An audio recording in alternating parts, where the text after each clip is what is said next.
Hello everyone, welcome back. This is Rando Geek.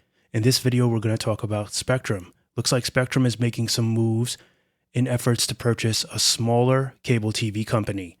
The link for this article will be down below in the description for you. It is coming from Cord Cutters News. So, off the headline here, Spectrum wants to scoop up another small cable TV company. Let's get into the details and then we'll talk about this whole entire thing here. So, according to Cord Cutters News, they're saying last week Spectrum took the next step towards buying another small cable TV company. They said there was a deal that was reached back in November for Spectrum to purchase Astria, which Spectrum and its parent, Charter Communications, is now seeking federal approval to transfer certain assets and authorizations that are held by the smaller company. They're saying through this transaction, Spectrum said it would acquire Astria's assets related to telephone, cable TV, and internet services, along with its customers. This is according to a filing with the Federal Communications Commission. There was a statement here made by an employee of Spectrum. It doesn't mention who, but they said immediately following completion of the transaction, Astria's customers will continue to receive service on the same terms and conditions from the charter entities without interruption or disruption. Of course, they're saying this comes after another small cable company in Michigan reached a deal to sell its cable systems to Spectrum in December for $5 million. Prior to that, Spectrum said it would purchase Maine-based Beeline Cable last March.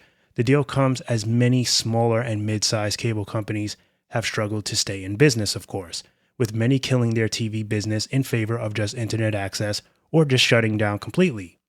So Astria provides advanced communication services, including telecommunications, high-speed internet, video, and VoIP services to more than 60 rural communities in Wisconsin and Michigan. The company was originally known as Packerland Broadband when it formed in 2007 and then, of course, later rebranded to Astria in 2019. They're saying that Astria customers would be joining Spectrum's 30.6 million broadband users and 14.3 million video subscribers.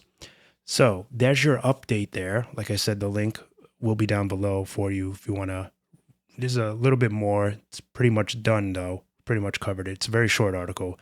But many of you may be thinking, well, you know, if you've been following the tales of Spectrum over the last year, say 2023, you might know that Spectrum has expressed its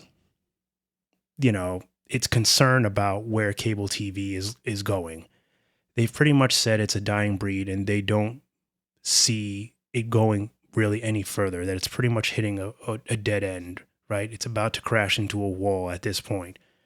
Spectrum has said that, you know, in a number of articles that they're maybe looking to get away from cable TV.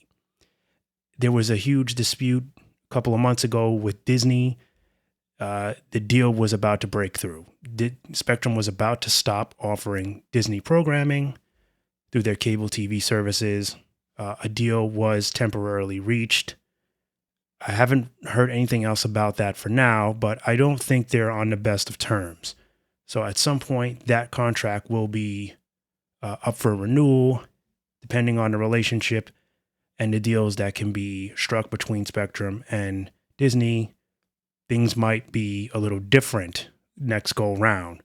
So with that being said, if Spectrum is looking to bow out of cable TV altogether, which they have suggested, why are they buying all these smaller cable TV companies? Well, Spectrum has also on record said that they are looking to toss away cable TV, possibly altogether, and just focus on internet. So these smaller companies, such as Astria, does have, telephone and internet services along with VoIP services as well. All things that Spectrum can try to use to reach, those customers in that community. There's a world of communities there and those rural towns and cities that Spectrum could, use to have internet customers, to grow their internet customer base.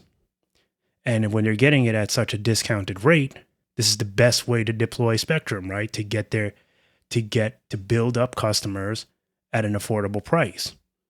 So I think we're going to see a lot more of this. I think Spectrum is definitely looking to buy up as many as they can of these small companies.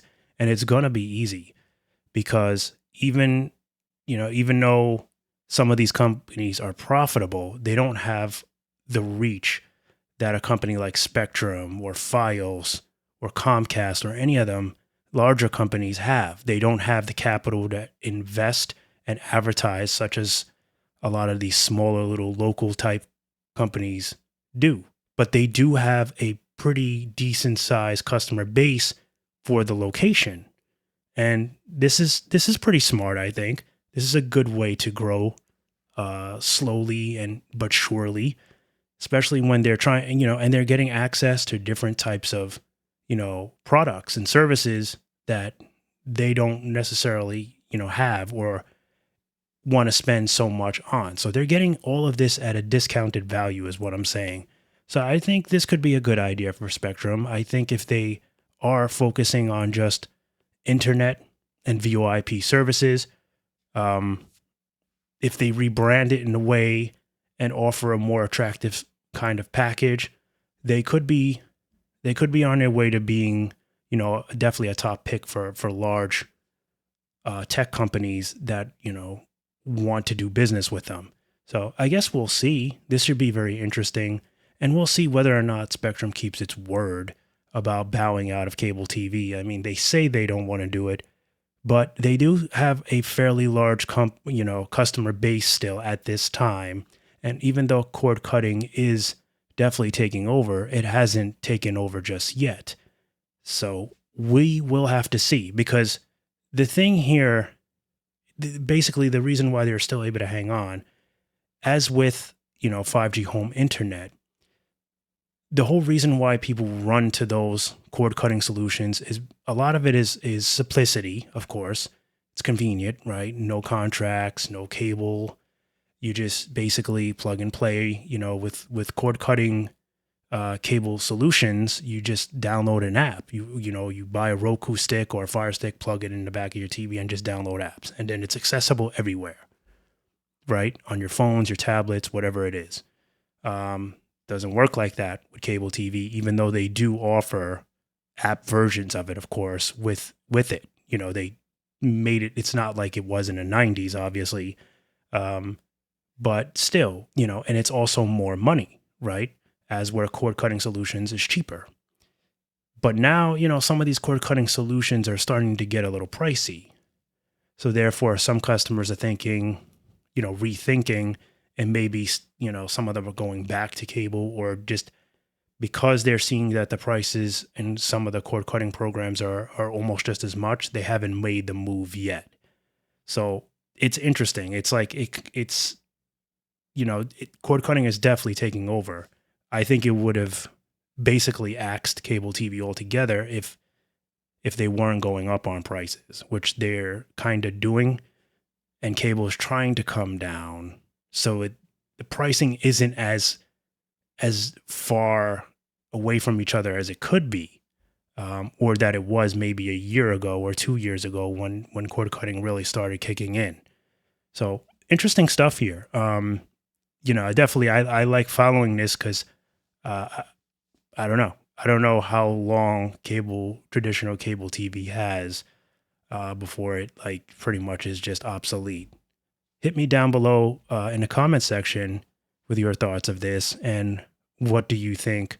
Do you think Spectrum is wasting their time purchasing these smaller companies? Do you think it will benefit them, and why? If you have any thoughts on this, of course. As always, thank you guys for stopping by and watching, and we'll catch you in the next one. Bye for now.